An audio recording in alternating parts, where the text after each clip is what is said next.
จารย์เฮาก็ถามได้จุน้อยไปหมดแล้วมาเด้อจุน้อยเด้อโอ้ยบ่อายไม่ออกนี่ลอยนี่บดอย่างนอนไว้ น้อยอยากถาม อาจจะเล่นพอนะ แนวหนึงอันหยังอันถามว่าเป็นหยังอันคนผู้เฒ่าผู้แก่มักพาเฮ็ดอันนั้นเวลาเฮาตายไปแล้วไปหม่างเอาเฮือนเอาชานไปให้ครับสิได้อยู่บ่วิญญาณอันนั้นสนใจตัวนี้นะขน้อยนะบางเทื่อก็ไปหม่างเอาพาเฮือนบางเทื่อหม่างเอาหลังคาเฮือนไปนะ มันสิไปได้แน่ใดขนาดกับตัวเองยังเอาไปบ่ได้นอนตายโคโลอยู่หั่นนะมันบ่ได้ก็มันสิไปพ่อปลูกพี่สังนะแล้วก็สีแผ่นเดียวไม่สี8อันนึงนะคันนั้นก็ให้ได้เอาไปเค้นเพิ่นเบิดหลังพุ่นบ่ต้องไปเฮ็ดยาได้เลยนั่นนะเด้อคันอยากทานหยังก็ให้ทานคักแน่มาสร้างกุฏิน้อยให้เพิ่นได้อุทิศให้ได้อันนี้นะนี่กุฏิน้อยๆกุฏิกรรมฐานเห็นบ่มุ่งหญ้าก็ตามฟ้าไม่เหี้ยได้อันนี้นะอันนั้นมันสิได้จังไดได้ก็ได้สำนั้นแหละ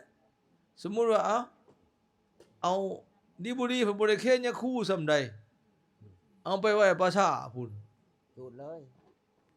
ลยแฮงบ่ได้โดดนั่นแหละได้แต่ขี้เท่านะ โดดเอาคันจูดเลยพ่อใหญ่ลองคิดเบิ่ง โดด คันมันได้มันก็ได้ขี้เท่าขี้ทานไฟสิได้หยังใหม่ไฟใหม่บ่แล้วนั่นนะเฮ็ดโรงงามๆให้เราได้บ่โรงนะบ่ได้บ่ได้อาตมาไปเวียงจันทน์วัง 2-3 ปีก่อนแปลกประหลาดพอแต่เกิดมาเห็นบ่อนเดียวเลยเคนโรงให้ยาคู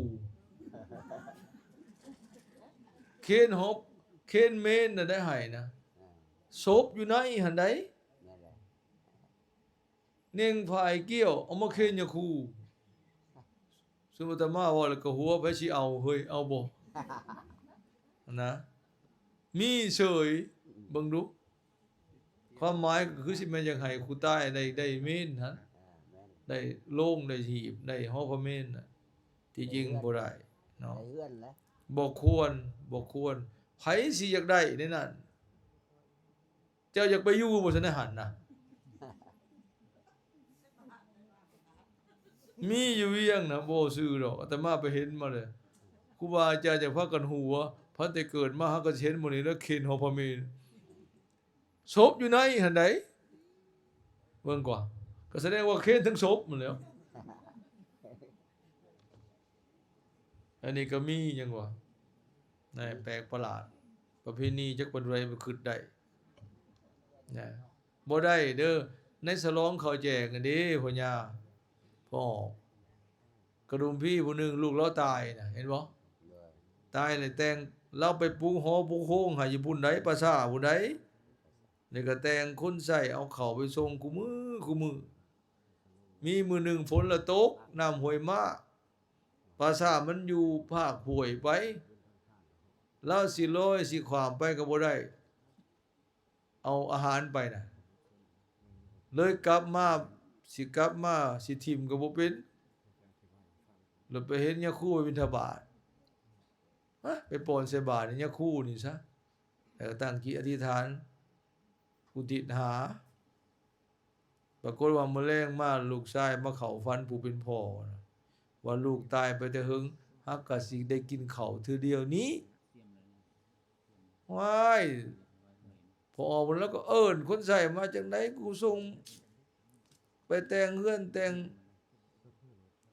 อันนั้นให้อยู่พุ่นแต่งเฮือนแต่งซ่านให้เฮ็ดหอเฮ็ดโฮงให้อยู่พุ่นปราสาทแต่งไปส่งเขาคู่มือมันเอาไปใส่บักอันนี้ซะนะสงสัยว่ามันไปกินเองบ่ลูกเขาก็มากินมื้อเดียวนี่มื้อแล้วอันคนใส่ก็เลยมารายงานว่าเขาน้อยก็ไปคู่มือแหละแต่ละมื้อตะกี้น่ะหัก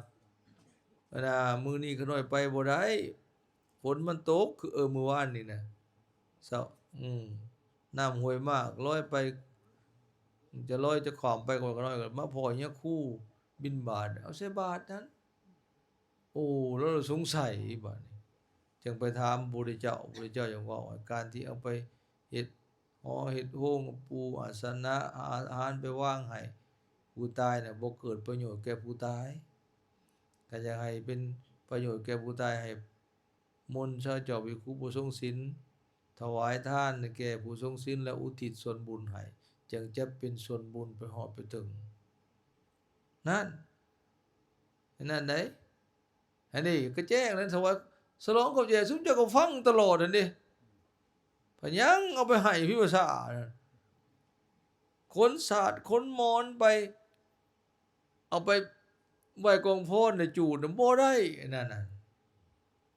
แม้แต่เอาผ้าเขาวน้อยไว้ในโหโลงบ่ได้เอาไปเฮ็ดตามประเพณีน่ะเห็นบ่อย่าว่ามีครูบาจังเนาะเอาผ้าเขาวน้อยตั้งไว้หน้าโรงนั่นน่ะบ่ได้นั่นโตสิได้ต้องเอามาเค้นพระสงฆ์ผู้ทรงศีลพี่ได้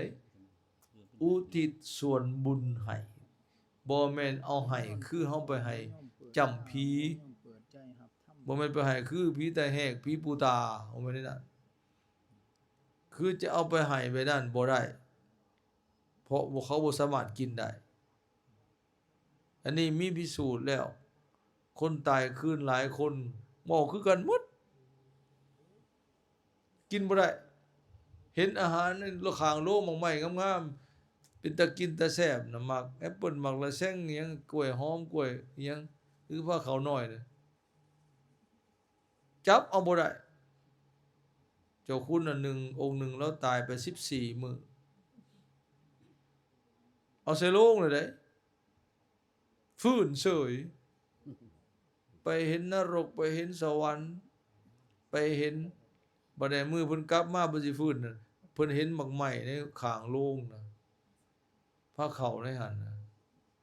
จับเอาบ่ได้เพิ่นจนเว้าเลยว่าอย่าเฮ็ดก็อย่าเพิ่นว่า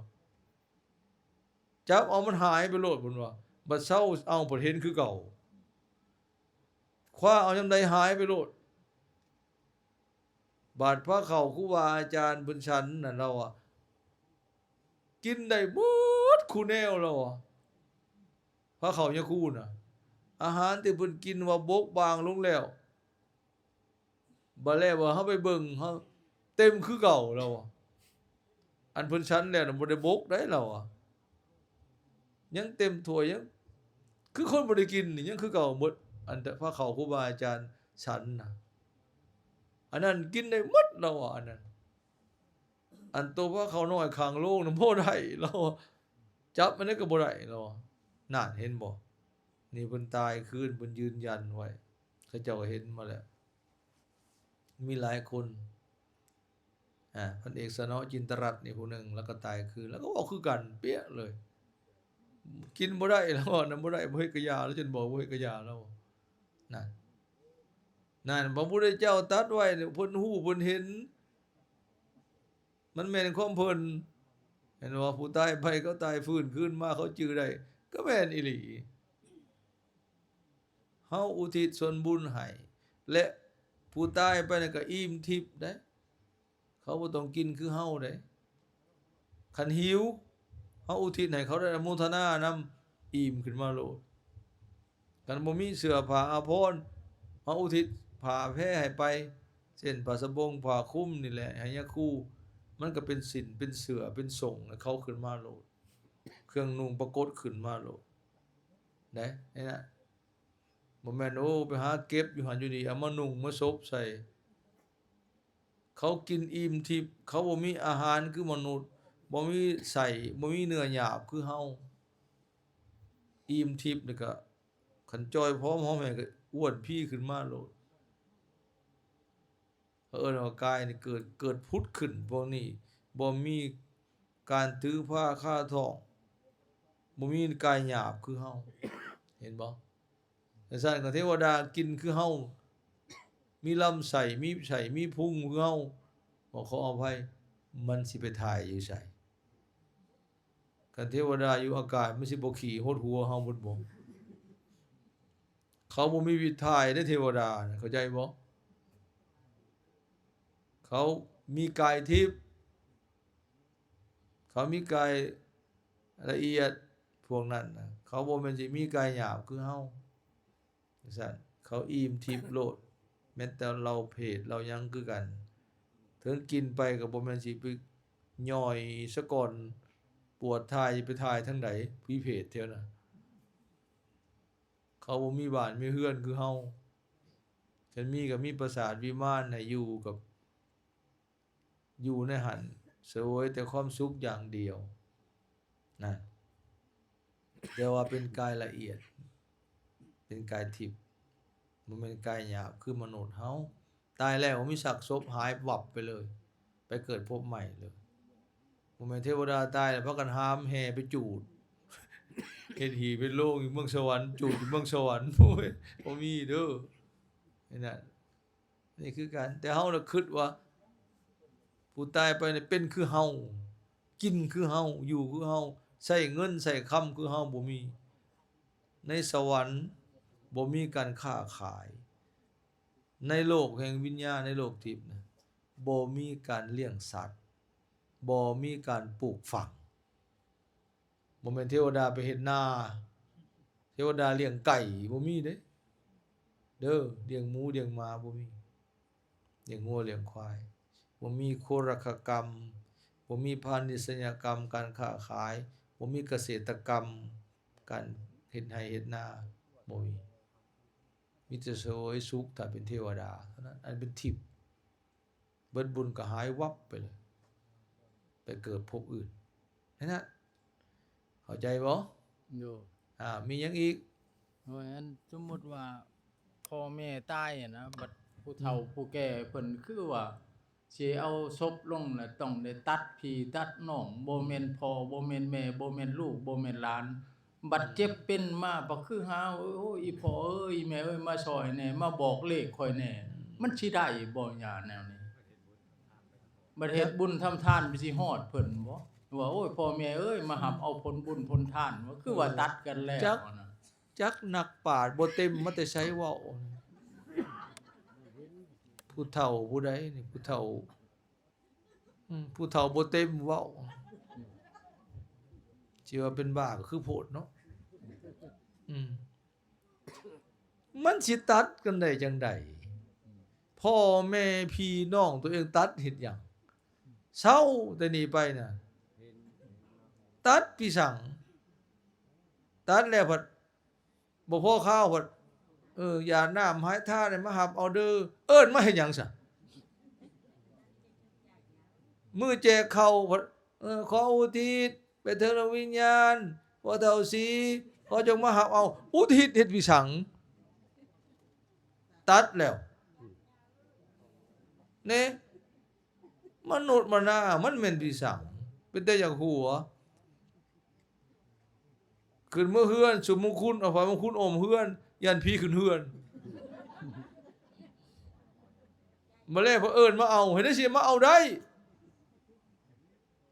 อย่าบ่ต้องเฮ็ดคันตัดพี่ตัดน้องแล้วก็บ่ต้องแจกข้าวหาบ่ต้องเฮ็ดบุญหาตัดกันแล้วพอเอิ้นหาให้ไปสังซะอย่าเด้ออย่าไปตัดเด้อบ่แม่นแนวความผูกพันความเป็นพี่เป็นน้องมันบ่แม่นแต่ชาติเดียวหลายภพหลายชาติสร้างบุญสร้างบาปมาร่วมกันมันบ่ตัดคันตัดแล้วก็บ่ต้องเฮ็ดบ่ต้องเฮ็ดบุญหา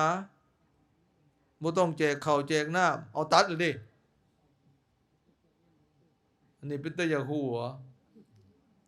ไปอยู่พี่ภาษาเพิ่นเห็นรูปเห็นอยู่ดอกอาตมาเคยเห็นเฮ็ดแห้วใส่ได้ในบทพุทธอนิจจาในกลางเพิ่นให้รูปคนไปสูตรใส่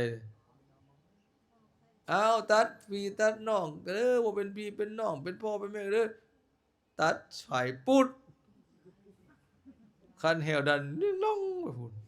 ขึ้นสวรรค์แล้วเพิ่นว่าซะมาขึ้นง่ายคันไม่ไผบ้านก็เป็นตาสิดีดขึ้นสูงเด้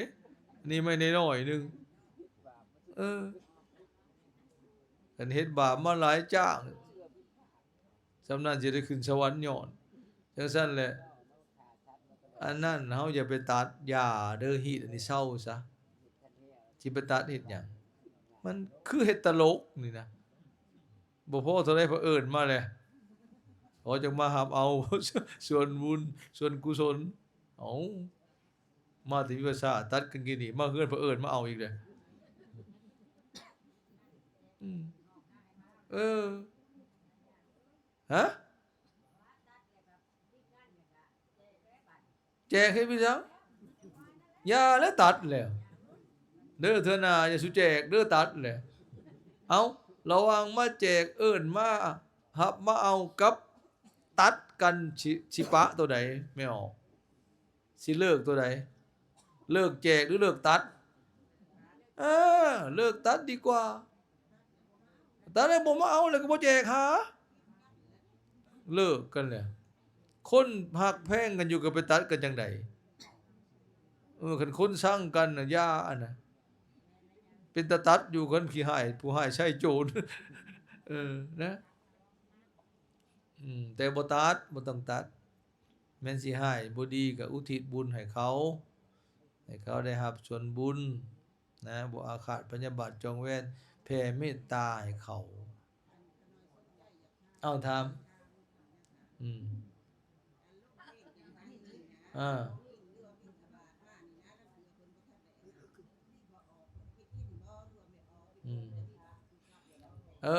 ของที่เอาไปเพ่นไปจังหัน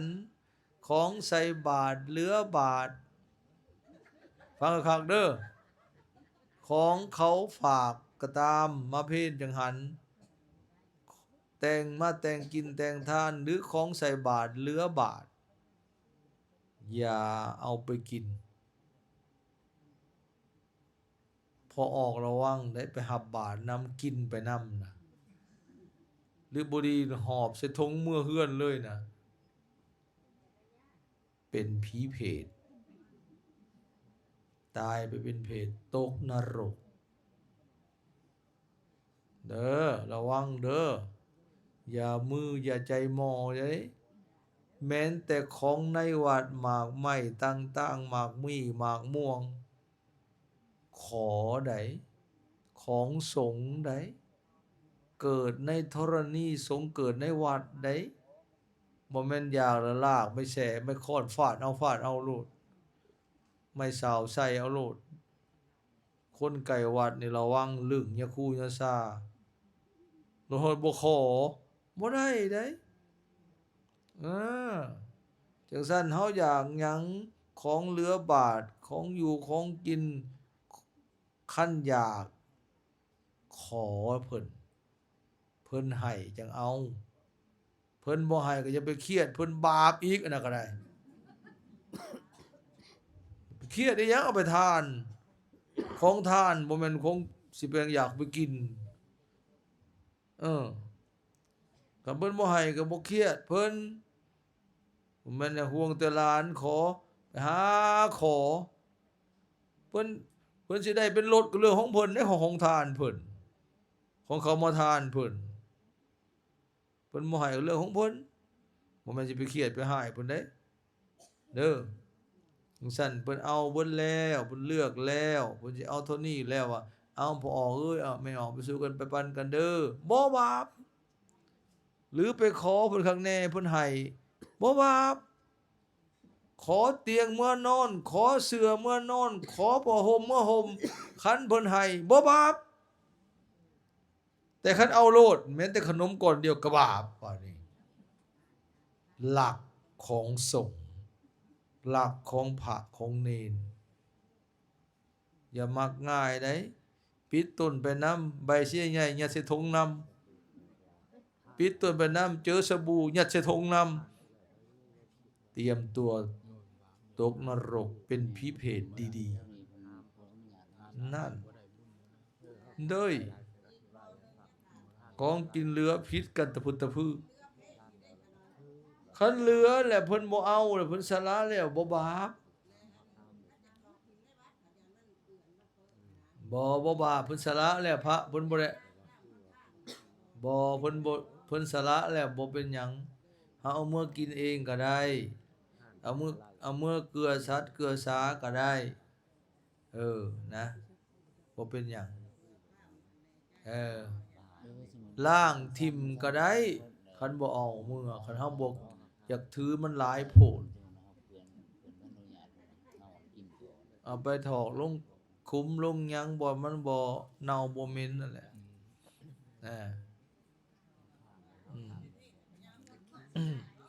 บ่มันเหลือก็เอาไปกินมันมีประโยชน์มันบ่ดีกว่าเฮาถิ่มมีประโยชน์ไปเกลือสัตว์ก็ได้กินก็ได้บุญไปให้คนอื่นกินน้ำก็ได้บุญดีกว่าถิ่มนะได้เฮาก็ได้บุญต่ออีกเอามีหยังถามโดยย่าอันคืออยู่บ้านเขาน้อยเนาะบ้านพ่อเขาน้อยนี่ปราสาทมันละมีห้องคันเนาะแล้วมีพากันขึ้นแผนพัฒนานะว่า เวลาน่ะยามพ้นยามหยังแล้วมันไปส่งสการมันยากนะในว่าขึ้นแผนกันว่าสิเฮ็ดครัวข้ามเนาะแล้วมีผู้เฒ่าผู้แก่แล้วไปคัดว่าย่านคนตายหลายมันสิเป็นบ่ย่าย่านคนตายหลายว่าเฮ็ดทางว่าเฮ็ดครัวข้ามห้องให้ย่าสมควรพาเฮ็ด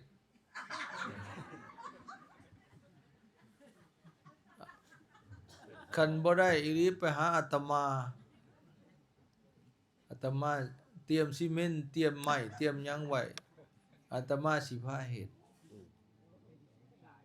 คันตายก็สิสูดให้ฟรี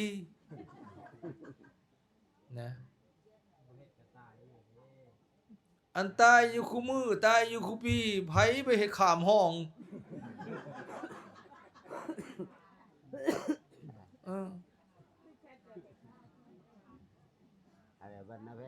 มันบ่เกี่ยวกันดอก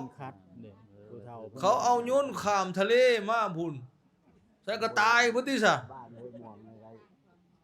เขาแก่ใส่รถความขัวมาแต่สวรรค์มันจักขัวสิบ่ตายบ่คนเท่านั้นซะนะโอ้ย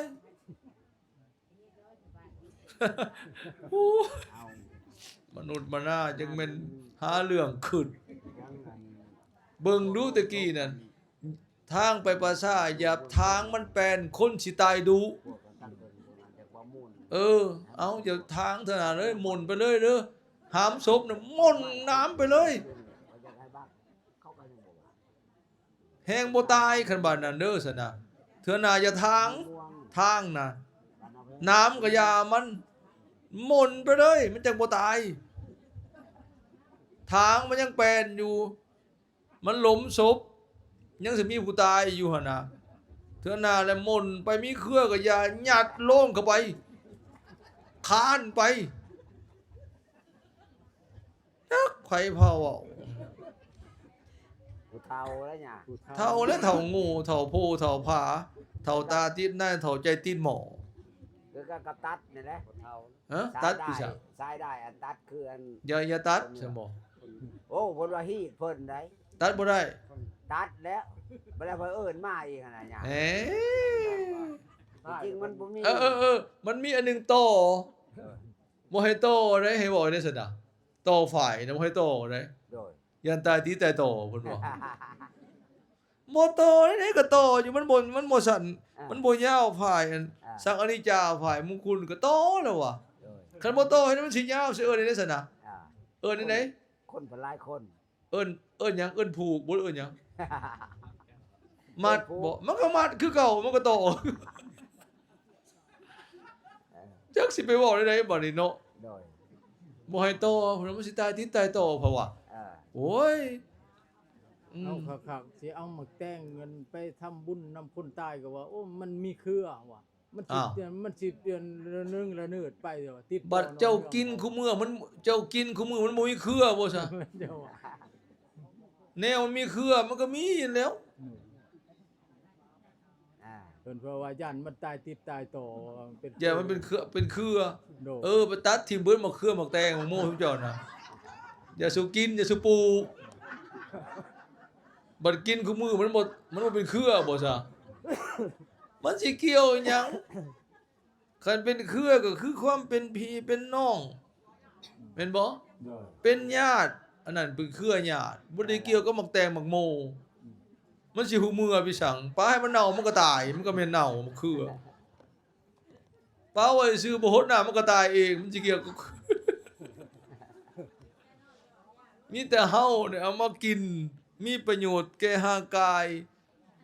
คำพี่คำน้องให้เขาได้กินนำมันสิเป็นหยังคันซั่นเนี่ยคู่ก็บ่ได้ฮับบ่ได้แล้วหมักแตงหมักโมมันเป็นเครือทานบ่ได้กินก็กินบ่ได้ทานก็ทานบ่ได้มันสิเป็นเครือ โอ้ยมนุษย์มาหน้าเอ้ยเอามาเป็นเต็มเดินวัดเนี่ยมันปลูกนี่ว่าอาจารย์สมควรนี่แห่งเดินกว้างนะมาขอปลูกน้ำเพิ่นนะฉันมาปลูกให้เพิ่นมันจะได้ฉัน ให้มันเต็มเดินวัดผุนเครื่องหมักมู่หมักแตง โอ้ยจังแม่นปีสังมนุษย์มาหน้านี่เนาะหาแนวเว้าอืมตัวเองเว้าเองคิดเองบ่ได้เกี่ยวกันฉันพ่อแม่ก็บ่พากินแล้วก็อย่าปลูกเท่านั้นแหละเนาะ จังแม่นพี่สังเอาบ่เกี่ยวเด้อบ่เกี่ยว กินได้หมากฟักหมากหมากแตงเพิ่นก็เอามาเฮ็ดอยู่เฮ็ดกินอยู่หั่นเด้พัดไปคิดได้มาแต่ไสสลอกกอกคิดอุ้ย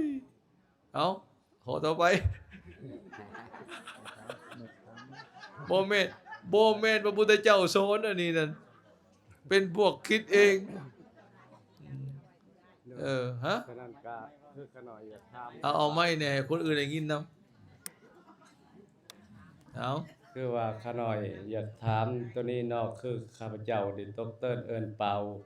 พี่น้องเฮามาทำบุญคือในตอนนี้แล้วเนาะเพิ่นได้บุญบ่รู้ว่าจังไดหรือว่าได้ ผู้ใด เออ ผู้ใดได้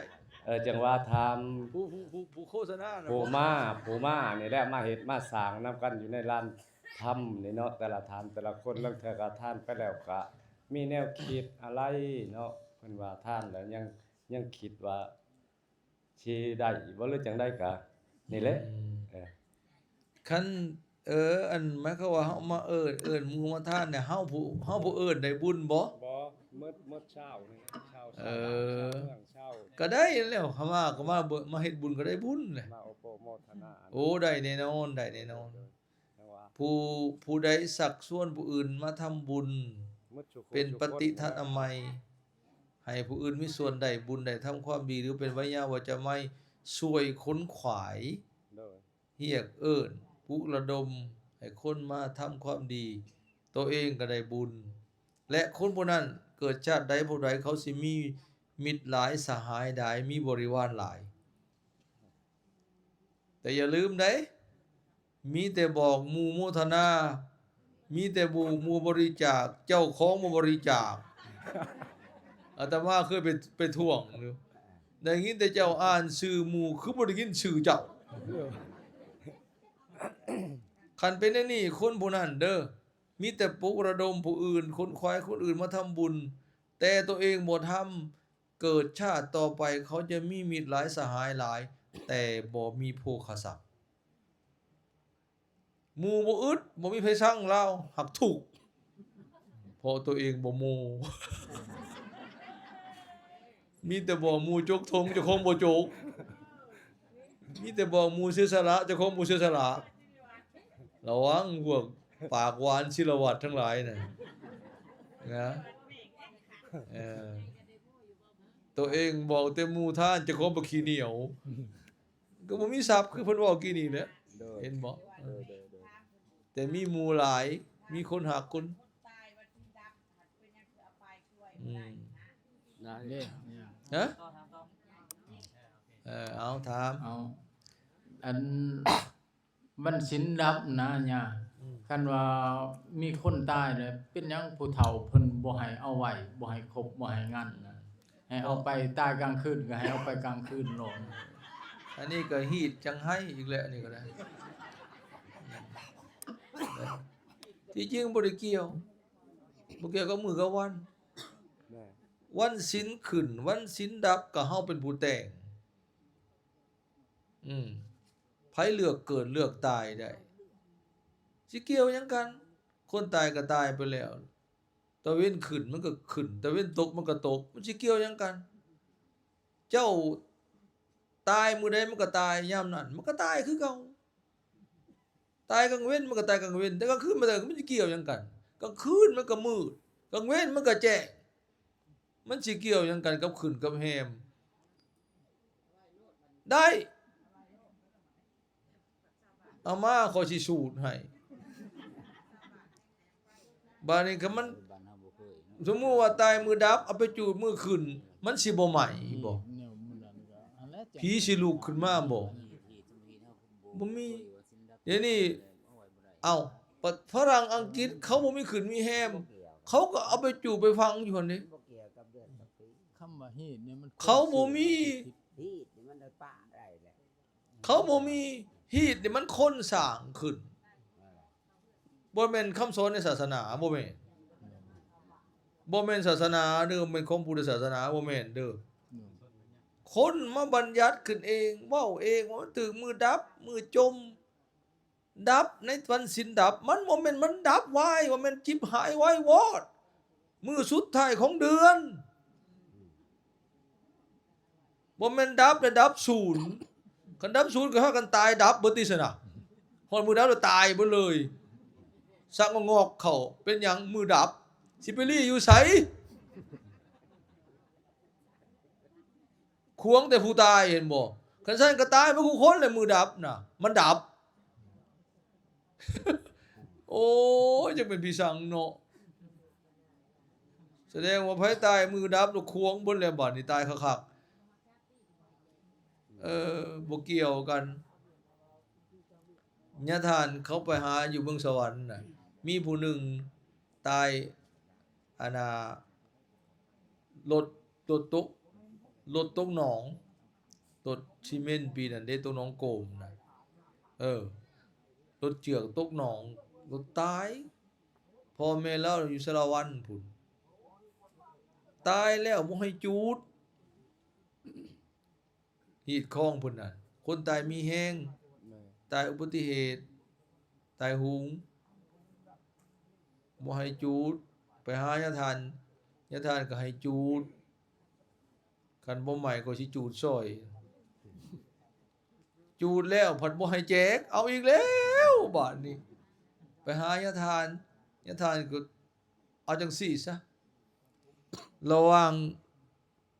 ญาทานกับซุมหมอซุมอาจารย์ซุมผู้เฒ่าผู้แก่น่ะซุมเจ้าสิเชื่อไปคันซุมเจ้าเชื่อซุมพอออกผู้เฒ่าผู้แก่ซุมนั้นเจ้าฮีดเจ้าของซุมนั้นซุมเจ้าก็เอาซุมนั้นมาสูด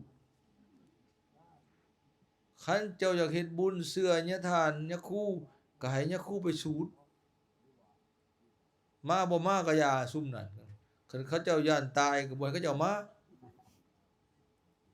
ซุมเจ้าเฮ็ดเองได้อยู่บ่ได้แล้วคันสิเชื่อพ่อแม่ครูบาอาจารย์นะคันเชื่อแล้วเฮ็ดตั้งแจกของบุญก็บูชาเอาไปขึ้นไปสู่มงคุณกางเต้นตากแดดบ่ได้มาแต่ภาษา3 โมงป๊าดโทยามเดือน4เดือนหาฮ้อนมาหาฮ้อนเพื่ออะไรใครแตกเอ้าคือให้มาให้อยู่เดินในนี้เฮือนบ่ทันได้ขึ้นเฮือนใหม่เด้ปลูกแล้วใหม่ๆเด้แล้วเมื่อละเฮือนน่ะเอาน้ำเอาไฟเข้าแหละเอาไปยังบ่เอาเข้าไปในเฮือนบ่ทันได้ขึ้นหมายความว่าบ่ทันน่ะทำพิธีขึ้นน่ะนะญาติเลยว่าเอาจังซี่เอาไปตั้งในเฮือนเอาบุญแจกข้าวขึ้นเฮือนใหม่พ่อได้เฮ็ดบุญทีเดียวได้2อย่างเลยอันนี้เป็นหยังมาให้ยะคูนั่งฮ้อนตากแดดจนนี่พอแห้งบ่ไปย้าย อย่าตานสั่งย้ายพากันฮือสาดฮือหยังเข้าไปในเด้บาดนี้ห้ามกองบุญเข้าไปตั้ง ตั้งอาสนะเปิดพื้นไฟพัดหลอกพัดลมขึ้นเย็นสบายอยู่ในเฮือนมีบ่ขึ้นมาให้นั่งตากแดดสิบาปซ้ำมาดัว สูตรมงคลมื้ออื่นเช้ามากระตักบาตรเรียบร้อย แจกข้าวแจกน้ำเมื่อเราก็ดีอกดีใจพ่อแม่เราน่ะอาตมาฟังเบิ่งมันสิเป็นจังไดผีสิมาอาละวาดอยู่บ่มิด ก็ย้อนผู้เฒ่าเฮานี่แหละย้อน หาอยู่หากินกับไม่อยู่มีกินอยู่เด้ ย้อนผู้เฒ่า บ่ได้เป็นหยัง กับเสียหีด เฮาเฮ็ดถูกเฮาเฮ็ดดีมันสิเป็นหยังเฮาบ่ได้เฮ็ดผิด อันนั้นมันเป็นน้ำคำเว้าของคนบ่ได้เกี่ยวกัน วันเดือนปีมันหมุนไปตามธรรมชาติของมัน วันขึ้นวันแฮมก็เฮาเป็นผู้แต่งเป็นผู้เว้าบ่แม่นดวงดาวดวงเดือนมันเปลี่ยน มันแต่งให้เฮาเว้าเฮาเว้าวันจันทร์ค้านพุธพฤหัสศุกร์เสาร์เฮาแต่งขึ้นตะเว้นมันขึ้นแล้วมันก็ตก มันก็มืดมื้อเช้ามาโปโลขึ้นมาโลดเจ้าบ่วันจันทร์บ่ตั้งวันจันทร์คนบ่ขึ้นได้ตะเว้นบ่มีทาง มันบ่มีกฎเลย เข้าใจบ่ว่านี่ โอ้ย เจ้าว่าปีใหม่ตะเว้นบ่ขึ้นบ่มีทางบ่ต้องฉลองปีใหม่นะตะเว้นมันหมุนโลกมันหมุนอยู่ตลอด มันบ่ได้ท่าเจ้า ว่าตรง มีแต่มันสิเอาอายุเจ้าที่เบิดไปนะ หาพ่อแม่ นั่นอันนี้เฮาเป็นผู้เว้าขึ้นมาเป็นผู้แต่งขึ้นมา เป็นผู้สมมุติขึ้นมา แล้วเพิ่นมาหลงยึดตัวเองสมมุติขึ้นมาเพิ่นมาหลงว่าดับว่าจมว่าฟูไผเว้าก็ตัวเองนั่นเว้า เศร้าเฮ็ดแล้วก็เศร้าได้ วันจมวันผู้วันอิหยังเสาสุกเสาคุกเขาเสาแสกตัวพึ่งตัวเสวยซาตาขาดธาตุสูญไม่ฮักรักคนตัวเองเป็นผู้เว้า เขาก็เสียของ ก็เว้าได้มันดีเป็นหยังซะนะ เสียของของของคือของเขา เห็นบอกกกบกน่ะคนบ่อยากเอานั้นมันไม่บกเพราะฉะนั้นมันบกมันลง เขาก็เฮ็ด เว้าไม่กกเต็มคือสิบ่ยังกกเต็มเนาะยันหมุนเบิดกกบกนะเดี๋ยวนี้เขาไปเลื่อยไม้ผสมอยู่เมืองสวรรค์เอาไปเฮ็ดเฮือนหลังบักใหญ่เขาคือรวยอยู่ซะเขาบ่ได้สนทำไมบกไม่บ่บก นั่นอาตมาไปเฮ็ดหลังโรงเรียนอยู่วัดโอมานะเอาไม้บกก็ไปเฮ็ดดีอยู่เด้ทนอยู่นะเอ้ามีหยัง บัดนี้ขอถามทั้งธรรมนี่อีกบานหนึงอันกรณีอันชนเผ่าเล่าถึงเฮานี่นะเฮ็ดระเบิบนี่ยังนายาเฮารู้นี่เฮ็ดระเบิบแล้วขางัวขาควาย10 20โตน่ะมนต์ครูบาเฮาไปนี่ครูบาไปก็บ่ได้เทศนาบอกสอนเขาบ่เป็นการส่งเสริมเขาให้ฆ่าสัตว์ตัดชีวิตบ่สิหยังสิได้บุญสิฮอดถึงบ่พ่อแม่แนวนั้น ฆ่าสัตว์ทำบุญได้บุญหน่อยได้บาปหลาย เพราะเขาต้องล่มหายตายไป มีทั้งน้ำตาและว่าการทำบุญที่นั้นมีน้ำตาน้องหนาเขาต้องตายต้องสัตว์ที่พัดภาคจากพ่อแม่มันก็พัดภาคจากกัน แล้วมันก็ต้องตายในเมื่อไปลากไปจูงเขามาเอามาขาเขาก็ต้องชีดชีวิตอินทรีย์เหมือนนางเว้ากันนี่แหละถูกของการฆ่าสัตว์อายุสั้นนั่นเองตายไปตรงนรกทุกขติวินิบาตหั่นไปเกิดในทุกขติวินิบาตนรกโทษของการฆ่าสัตว์ได้บุญอยู่บ่ได้แต่ได้น้อยได้บาปหลายเพราะไปฆ่าไปทำลายชีวิตอินทรีย์เขาจังซั่นบ่ควรเฮ็ดดีกว่าเนาะคันเฮาอยากเฮ็ดบุญหยังก็อย่าบุญน้อยบุญใหญ่ก็ตามให้มันบริสุทธิ์ไปซื้อเอาตัวเขาขาแล้วเขาคั่วแล้วในตลาดนะมาเฮ็ดดีกว่าเฮาบ่ได้สั่งเขาเฮ็ดอาชีพเขาอะน่ะ มันเคยถือมาแต่พ่อแต่แม่ เจ้าบ่ไปขาไปสั่งเขาก็เฮ็ดอยู่แล้วของคนเบิดประเทศเบิดบ้านเบิดเมืองบ่เจ้าบ่กินกับผู้อื่นกินบ่สั่งเขาก็เฮ็ดอาชีพเขาอันนั้นไปซื้อเอาบ่บาปแต่คันฆ่าสัตว์บาปแน่นอนได้บ่เฮ็ดบาปแล้วเพิ่นบ่ให้มีบาปมันได้สิได้เอาไม่ออกเคยกินหมักเผ็ดบ่เคยกินหมักพริกบ่ กินเป็นได้ไดเคยกินคือข้าวห่อบ่เป็นได้ไดคันบ่อยากเฮ็ดได้ไดซะนะแน่บ่อยากขมก็บ่กินอันนี้คันบ่อยากมีบาปพอขาสัตว์ก็อย่าขาจบฮะบ่มีแนวกินมีเงินเป็นล้านไปซื้องัวซื้อควายมาขาไปซื้อซีนเป็นพูดเป็นหยังมันสิบ่ได้กินได้กินคู่มือขาคู่มือบ่ถึงควายนะฮะอันมากินคู่มือนะขาคู่มือบ่แน่คือได้กินซะไม่มีอยู่นะบ่มีก็บ่กินหยังวะยาคู่ก็บ่ได้ถามกินลาบควายน่ะมันอยากกินเองนั่นแล้วเพิ่นอยากม่วนนั่นกินเบิดมื้อเบิดเวทอันนั้นแหละมันก็เปลืองน่ะคันกินธรรมดามันสิไปเปลืองพี่ซะบ่มาก็อย่ามีญาทานเฮ็ดแล้วมีว้าวชื่อดอกนั่นน่ะคันอยากใจจืดใจดำบ่มาหามมาถิ่มกันจนย้อนบ่ได้กินก็อย่าซะบ่เป็นพี่เป็นน้องกันคันแบบนั้นเห็นแก่กินบ่ต้องงั้นเข้าใจบ่เดึกเมื่อแล้วก็นอนงั้นในพี่สาว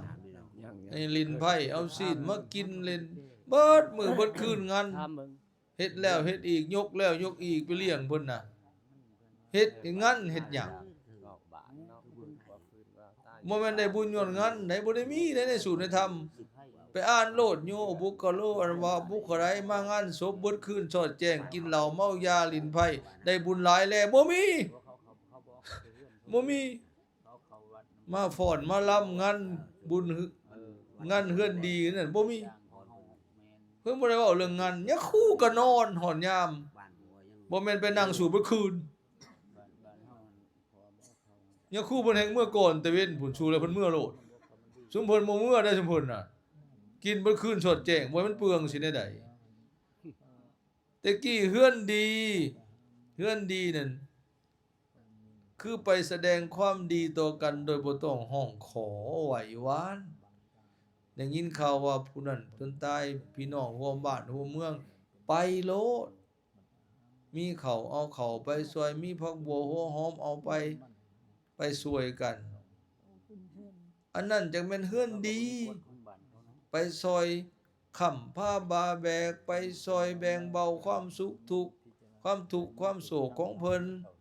ไปช่วยกันเมียนคาบทรงสการมื้อแจกได้ผ้าเขาวเฮือนละผ้าบุญไปซอยได้ข้าวสารอาหารแห้งก็เอาไปซอยอันนั้นเฮือนดี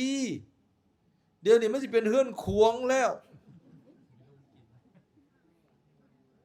ไปหุ่มกินถูกมีควายตัวเดียวขาซ้ำบ่มีบ้านหนึ่งบ่มีงัวมีควายขาม้ามันกินมันกระโพดกระเหลือ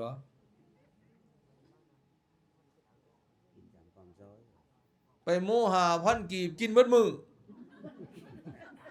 เมื่อน้ำยัดใส่กระตาเมื่อน้ำพอกมันเฮือนดีได้ใดไปง้อวันเฮ็ดพิสังง้อคนขี้เหล้าขี้ยายะทานเฮ็ดแล้วอยู่เฮือนยะทานเองแม่เฒ่าเราตายยะทานเฮ็ดเหล้าบ่ให้กินเบียร์บ่ให้กินไพ่บ่ให้ลิ้นลองเบิ่งสิมีคนมาบ่มีคนบุญมาแต่งบุญแต่งทานเต็มเฮือนขี้เหล้าบ่มาก็อย่าเกิดชะหนาวมีพี่น้องกินเหล้าก็บ่เอาสิไปง้อให้ยังเสียวบ่ได้แหกนะบ่เอานะแต่ยามกินเหล้าแล้วเสียวบ่ถิบ่อึดย่างกายทางก็เอิ้นมาเสียวขี้เหล้ามันสิไปยากวิซัง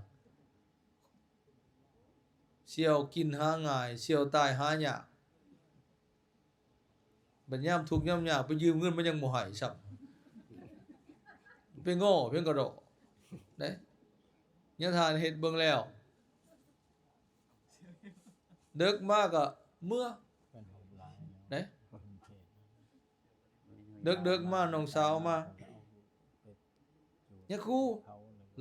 เราสลาดได้ไม่เท่านะเราบ่เอาเงินให้ลูกให้หลานเราเอามาให้หลานผู้อยู่วัดพี่เงิน7-8 ล้าน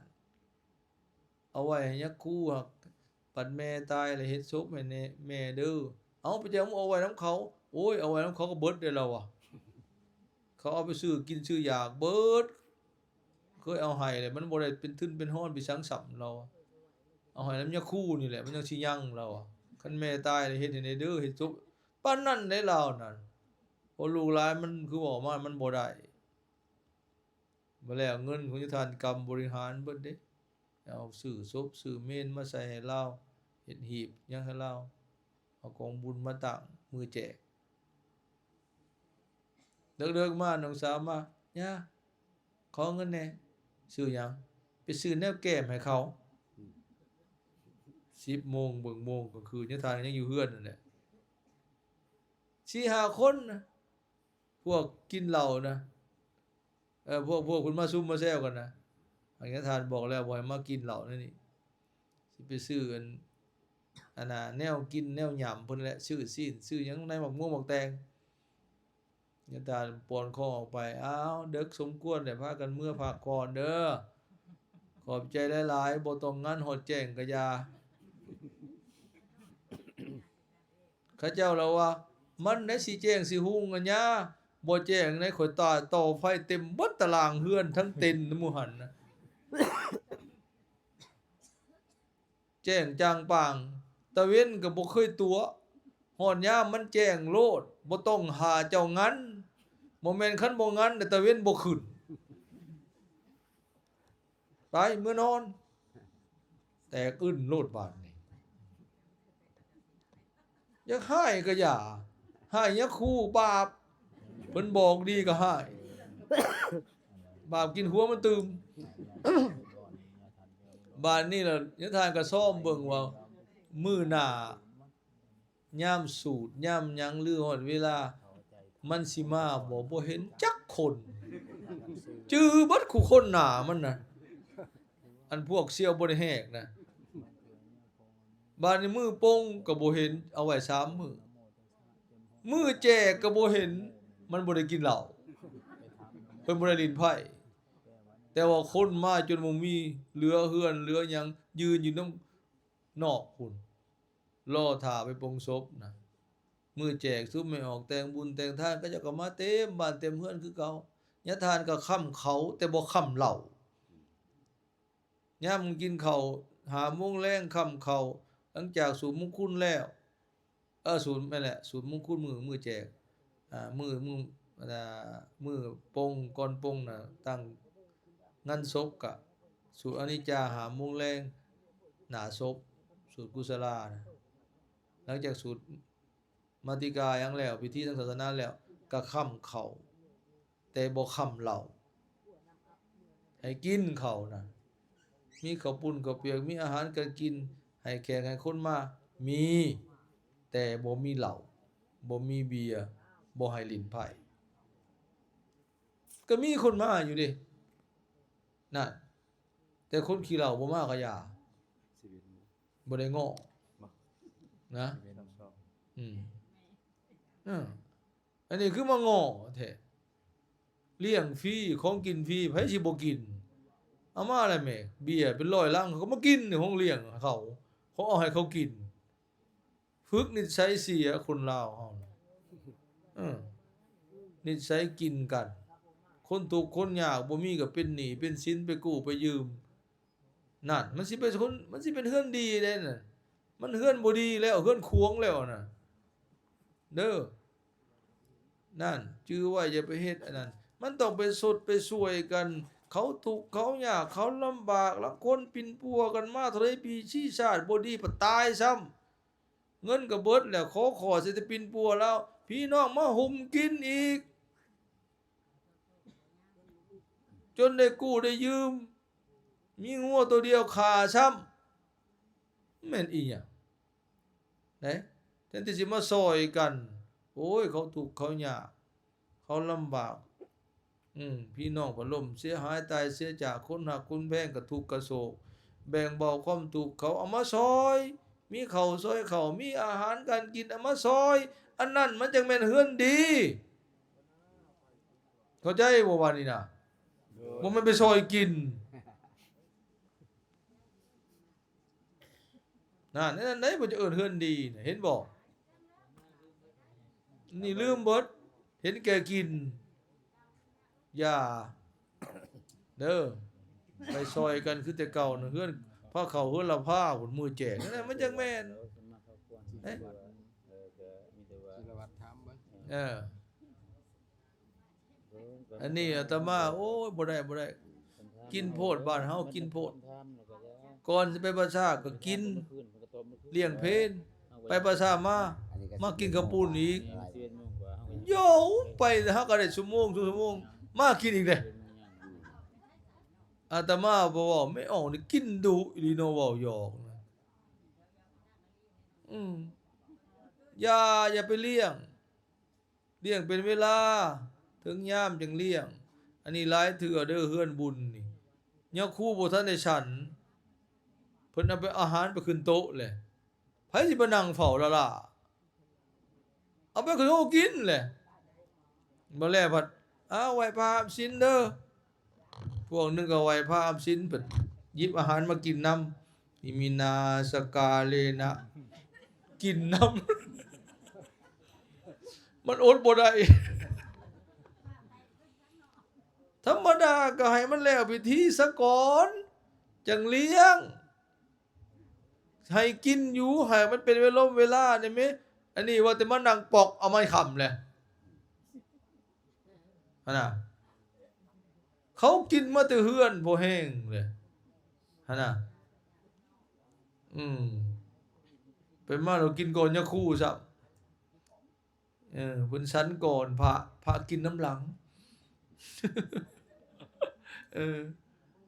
นั่นแหละแต่บ่เป็นพิธีแล้วบาดนี้ห้อยกินแล้วมันก็หนีเท่านั้นแหละลังเถื่อนะ เอามีหยังเติมอย่าเด้อมันบ่ต้องนั่นดอกอันนั้นคนตายอยู่บนอื่นคือว่าตายอยู่บนนอนเป็นยังคือเอาเข้าบ้านบ่ได้เขาเฮือนโดย โอ้ยเขาหย่าแหละอยู่เมืองน่ะเขาเศร้าแล้วอยู่บ้านนอกแหละ อยู่บ้านนอกบ่ได้ อยู่วันนอกแล้วมันบ่ได้ย่า เออ แท้ๆก็บ่ได้ขึ้นเฮ็ดสารงามตายแล้วก็บ่ได้ขึ้นนะ ได้ น้อยใจได้ แม่นเอานี่แหละปีนั้นอยู่บ้านยังหนอบ่ญาทานเพิ่นเว้านั่น8บ้านผ่านมานั่น นากะลาบ่ พอทานเพิ่นเล่ามานั่นทั้งแถวบ้านอำเภอน้ำสางบ้านนี่แหละบ้านเข่งบ้านนี่แหละผ่านมาแต่บุญปากช่องบุญ โดย ตายอยู่ห้องหมอ8บ้าน แต่ละบ้านให้ถมดินถมโดนคาเกยเอาศพผ่านมาน่ะบ้านควายละโต 8บ้านจักโตซะเอา8โตมันลมโคเฮือนพุ่นแหล้วว่าอย่างแต่เพิ่นบ่ด่าเอาอย่าทานหีดขวงนี่เพิ่นว่าเศร้าเพิ่นว่าถมดินถมดอนพี่สังฮีดพี่สังนั่นนี่เพิ่นว่าแทนที่สิไปซอยเขาน่ะบ่ได้จักโตพอทานประเทศพอทานเพิ่นจักแม่นอีหยังในนั้นแหละอันนี้ก็ได้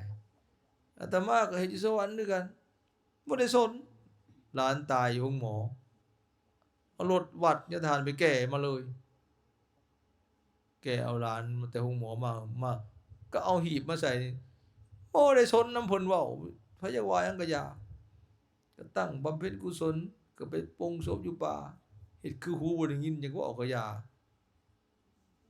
ถ้าอยากว่าควงก็ควงของเฮาบ่ได้เฮ็ดขวงเฮ็ดดีเอายาคูมาสูตรข้างแหน่บ่ได้เอามาด่า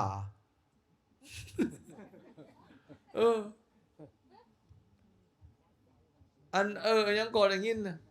ตั้ง3 ปีจังแจกอันนี้ก็อย่าตายมีแห้งส่วนหลายเพิ่นตายมีแห้งตายนี่ก็มีแห้งบ่ฮู้บ่เจ้าฮู้บ่จนเจ้าตายมีแห้งบ่ตอนสิตายน่ะโอ้ยมีแห้งเด้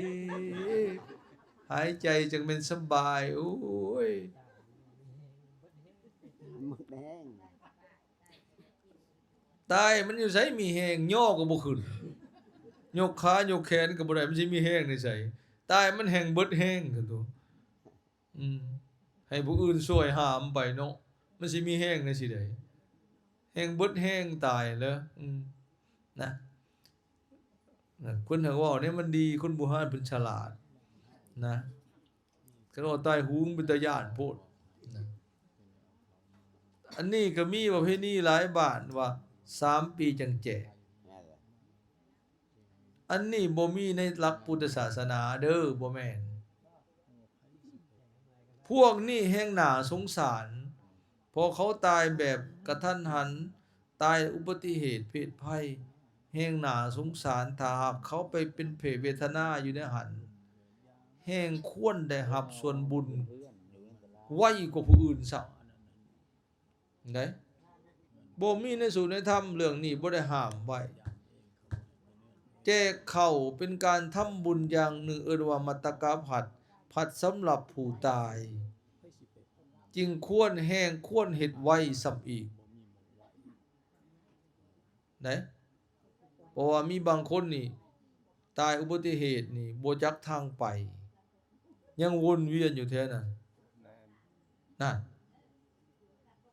อันนี้จังซั่นแหละฮีบเฮ็ดบุญหาบ่ผิดเด้อเฮ็ดโลดเฮาเฮ็ดดีเฮาเฮ็ดถูกเฮ็ดบุญบ่แม่นเฮ็ดบาปมันสิผิดหยังสมมุติเนาะพอออกไม่ออกตัวจริงแหละคนตายไป3 ปีถ้าเขาไปเกิดเป็นผีเปรตเอายกตัวอย่างก็เป็นพ่อเป็นแม่เฮาตายเด้3 ปีลูกบ่เฮ็ดบุญหาหิวอยู่หั่นสิว่าได้ใดกูเฮ็ดให้สูเกิดมาเป็นผู้เป็นคนเลี้ยงหน้าผ้าใหญ่ให้มูลมรดกให้หน้าหัวสวนสูหลดบ่เฮ็ดบุญหากูเด้อจังแม่นสูขี้ทีขี้เหนียวจังแม่นคูลืมบุญลืมคุณกูสิบ่ด่าพุ่นบ่ไปกูอึดกูหิวทุกขเวทนาอยู่ในนี่เนาะลูกหลานไปอยู่ไสเด้3 ปีจังแจกหาเขาก็ทุกข์อึดอยู่หั่นและหิวอยู่หั่นแหละเป็นเพศอยู่หั่นแหละนั่น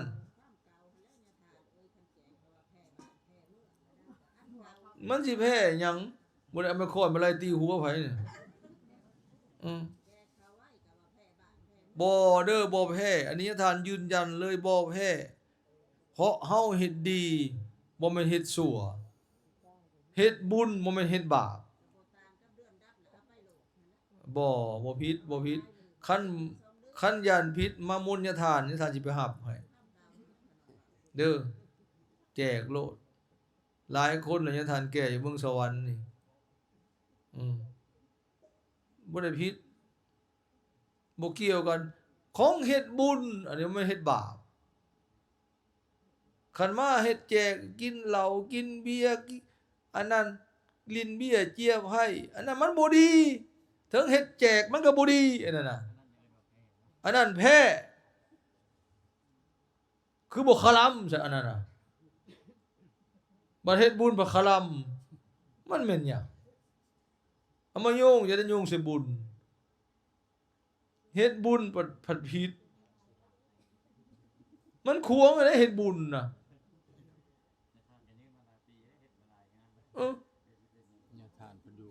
มันบ่มีเด้ในสูตรในธรรมพุทธเจ้าบ่ได้สอนเลยนี่บ่มีเด้ออย่า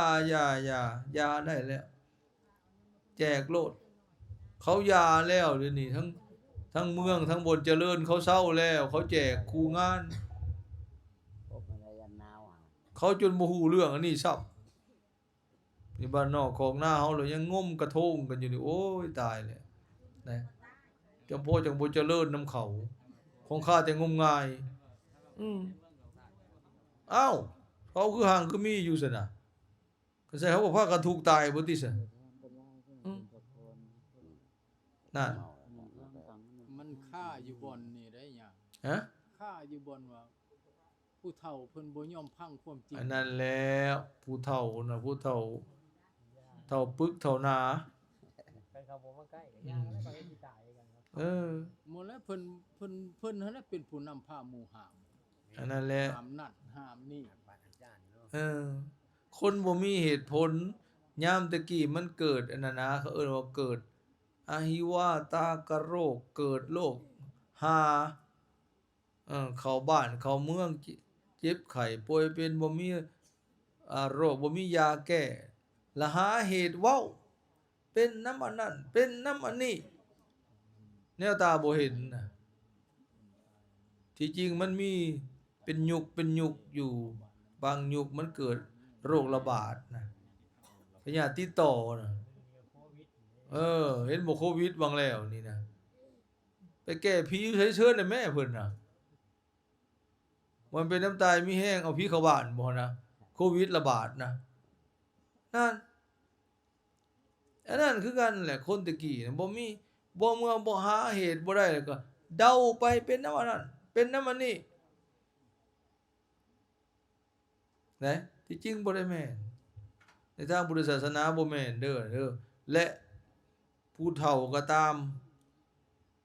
เฒ่าโพเฒ่าพาเฒ่าตาทิศในเฒ่าใจทิศหมอ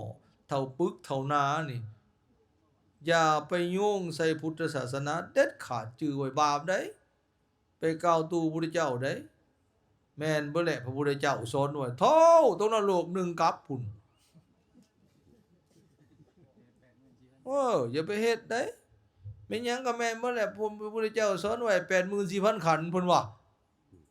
บ่ได้แม่นบ่ได้มีพระพุทธเจ้าบ่ได้สอนไหนเลือกดีมุ่งคุณดีสว่างดีหุ่งเฮืองดีอยู่ที่การทำดีทำดียามใดดียามนั้นทำดีมื้อเช้าดีมื้อเช้า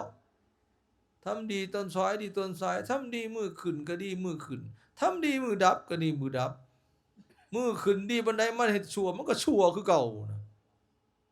เฮามานั่งฟังเทศน์นั่งภาวนานั่งไหว้พระอาศีลพวกนึงไปหาขี้ลักมันก็ชั่วอยู่หั่นคือเก่ายามเดียวกันนี่แม่นบ่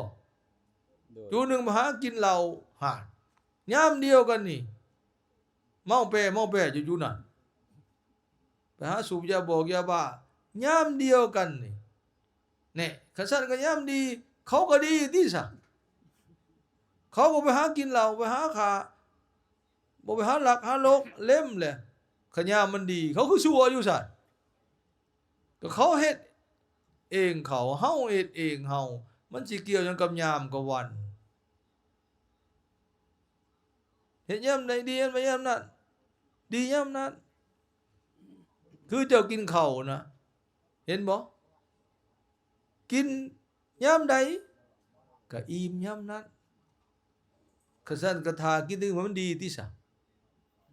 วันจมอย่ากินได้กินข้าวยันขวงเด้อไปหาหมอซะก่อนเด้อก่อนสิกินข้าวเด้อมื้อใดดีหมอข่อยกินข้าวมันจังสิรวยแน่เฮ็ดนาก็คือกันฝนตกจากอย่าสู้เฮ็ดมันบ่ดีมื้อนี้น้ำเต็มหน้าก็อย่าเดือนนี้บ่ดีบ่เดือนเป้ยเดือนหน้าฝนบ่ตกไปตกกะพี่บ้าน้ำเต็มให้เต็มหน้าบ่เฮ็ดมื้อมันบ่ดีไปหาอาทิตย์หน้าเดือนหน้ามันจังสิดีฝนน้ำแห้งเบิดเลยเจ้าสิว่าเจ้าฉลาดบ่น่ะนั่นอันนี้คือกันเฮ็ดบุญนี่คือกันเด้อพอออกไม่ออกเด้ออย่าไปหาว่ามื้อดีเฮ็ดบุญมื้อใดดีมื้อใดบ่ดีอย่าไปหามื้อดีคู่มื้อของเฮ็ดดีบ่แม่นวันเฮ็ดดีวันผู้เฮ็ดวันจมมันบ่ดี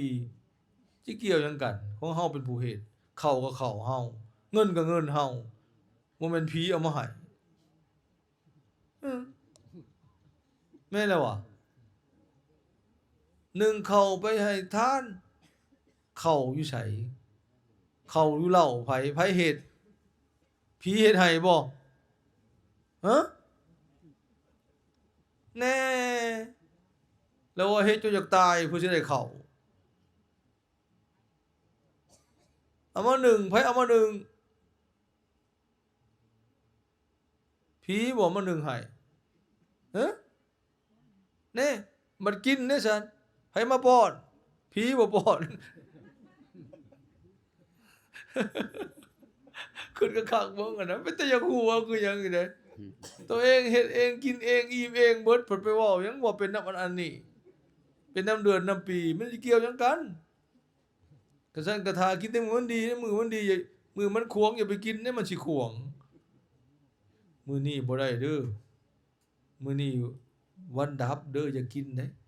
วันศีลดับอย่ากินข้าวเด้อยินบ่ต่อไปเช้าไปซื้อของก็จะไปซื้อวันศีลดับมันสิเบิดเงินมันสิพากันดับ เงินนี่บ่เกิดเลย อย่าไปว่าแต่โปงศพซะกินข้าวก็อย่ากินมันสิดับเบิดนี่มันกินข้าวเช้าเฮือนไปหาซื้อสิ่งซื้อของขายเครื่องขายของมันคือไปอยู่วันศีลดับบ่ใหญ่มันดับเบิดบ่มันคือดับตั้งแต่โปงศพเออจักแม่นอีหยังปากคนน่ะมันเว้าบ่ทุกทีบ่ได้เกี่ยวกัน นี่ยะ อ้าวเจริญพร ใจอยู่บ่อนวานบ้านพวกขน้อยบ้านนาแพงนั้น อ่า แม่นสิเฮ็ดบุญแล้วแม่นจะมาเก็บเหล้าน านก็คงมันหนึ่งแล้ว เก็บเหล้าไปบัดทั้งที่ว่าเอาไปเฮ็ดบุญในวัดน่ะอันนั้นศิลวัตรนำผ้าอันไว้พระรับศีลหาสุราเมพัดว่าเอาเหล้าขึ้นมาเย็นอยู่ในหัวแจงนี่นะขน้อยช่องของใหญ่มันสิได้อยู่บ่บุญน่ะ อันผู้บ่ผู้เด้อเด้ออันเฮาต้องแยกนี่เด้ผู้บ่กิน ผู้บ่ผิดศีลได้บุญ ผู้เฮ็ดผิดศีลก็ได้บาป บาปข้อนั้นเด้ข้อสุราน่ะเนาะและก็บ่เคารพในสถานที่ด้วย วัดเป็นบ่อนเว้นบาปเป็นบ่อนทำบุญก็มาทำบาปเสียในวัดเอง มันน่าละอายที่สุดเลยนะวัดเป็นอยู่ของพระสงฆ์เป็นที่อยู่ของพระสงฆ์เพิ่นออกจากบ้านจากเฮือนละครอบครัวเฮือนซ่านมาบวชแล้ว จึงเฮ็ดเขตให้เพิ่นอยู่เป็นเขตอยู่ของพระสงฆ์สามเณรเป็นบ่อนทำบุญของญาติโยมเพราะพระสงฆ์สามเณรเป็นเนื้อนาบุญศาลาโฮงธรรมก็ฟังแต่ชื่อมันเนี่ยก็ม่วนคือหยังนี่ก็บ่อนฟังเทศน์ฟังธรรมบ่อนทำบุญทำทานบ่แม่นศาลาโฮงเหล้าบ่แม่นหอแจกเหล้าหอแจกศีลหอแจกธรรมหอแจกบุญหอแจกทานอันนี้เอามาเห็นหอแจกเหล้าเตรียมตัวลงนรกกินน้ำเล็กแดงดีๆอยากกินน้ำโอ้ยเห็นน้ำใสๆตักขึ้นมาหายใส่ขาดน้ำกดนั่นพวกกินเหล้าหลายไปกินน้ำเล็กแดงอยู่นรกพุ่นเลยนะและพวกโทษสุรานี่เด้อเกิดมาบ่สมประกอบเป็นคนบ่เต็มทรงลงเสียงเลงสะเงอะสะงะใบบ่าเสียจิตสติสัมปชัญญะบ่สมประกอบกินหลายๆโลดเชิญโลดเตรียมเป็นคนบ่เต็มเตรียมเป็นคนบ้าพวกนี้พวกเสพยาพวกนี้ผิดศีลข้อห้านี่เป็นคนใบบ่าเสียจิตนักก็ไปต้นนรกนะเห็นบ่ลังคนนะเกิดเป็นลูกคนรวยแต่เป็นคนบ่เต็มคนพวกนั้นจะชาติก่อนเขามักทานแต่เขาบ่มีศีลหมาบางโตเป็นหมาเศรษฐีขี่รถเก๋ง รวยเด้อยู่นำคนรวยเด้สนุกกว่าเฮาพุ่นเด้กินอาหารบักดีๆแต่เป็นหมา เพราะคนเหล่านั้นเคยเกิดเป็นคนรวย เคยทำบุญทำทานเก่ง แต่เป็นคนบ่มีศีลด้วยการเกิดเป็นสัตว์ เกิดเป็นสัตว์ก็ยังรวยอยู่ เกิดบอนดุจะอยู่น้ำเศรษฐีเป็นหมาเศรษฐีนอนห้องแอร์พุ่นแต่หากเป็นหมาไหนช่วงเฮาขี่รถถีบจนอยากตาย มันผุ่นขี่รถเก๋งผุ่นเอาหัวโปโลออกมา นั่นแหละ คนรวยบ่มีศีลเกิดเป็นชัดเดรัจฉานหรือว่าคนรวยบ่มีศีลเห็นบอกคนพวกผิดศีลเรื่องดื่มของมึนเมาหลาย เกิดมาเป็นลูกคนรวยหั่นเป็นคนบ่เต็มเสมอสงะมีอยู่วัดไปวัดยะถาโอ้ยแต่งสุดงามไปหาขอขนม ปีก่อนน่ะเด้มันอย่างนั่นแหละ ใส่สุกทรงไหว้เสือยีนเข้าไปวัดโอ้แต่ว่าหางบ่เต็มเทื่อหนึงไปวัดไปหองยะทานยู่ประตูเข้าไปเลย หัวโผล่เข้ามาเอ้านึกว่าเป็นโจร เขาว่าหยังนี่บ่เคาะประตูขอขนมแหน่เขาว่าโอ้ยตัวอันนั้นแหละ คนรวยบ่มีศีลผิดศีลข้อหาได้น่ะมักทานอยู่แต่ว่าบ่รักษาศีลแล้วก็ระยะหลังๆนี่ถ้าสังเกตเบิ่งนักธุรกิจใหญ่ๆหลายๆคนนี่รวย แต่ว่าอายุบ่ยืนแหน่เป็นหยังแหละ ก็เว้ากินนี่เด้มักขาสัตว์สองมากคือว่าแล้วโรคที่เป็นประจำส่วนหลาย ตับแข็งเป็นโรคตับ อายุ40-50 ปีกำลังเจริญก้าวหน้าทางธุรกิจตายแล้วมาทำครอบครัวเบิ่นโดยเฉพาะพอออกเลยเป็นหลายกว่าทำลูกทำเมียเขาเจ้าก็กินเหล้ากินเบียร์อยู่โอ้ยกินหยังเอ้ยกินหากเขากินว่าพวกไฮโซเขามีห้อง VIP เขากินต่างหากเขาบ่มานั่งกินน้ำหานน้อยคือเฮาเขาเลยบ่เห็นเขาแต่งตัวงามขี่รถงามๆแต่ความจริงกินเหล้านอกแล้วตับแข็งตาย เป็นมะเร็งตับจะคล้ายๆกันเลยฮะนั่นก็สุราเห็นบ่เป็นห่วงอยู่เกิดชาติหน้ายันเราจงลงเชงเลงเลาะน้ำมัน เอามีหยังอีก เบิดเลยเนาะ เพราะว่าเวลามันก็สมควรนะเนี่ย จังโมงแล้วนี่ 11 โมงกว่า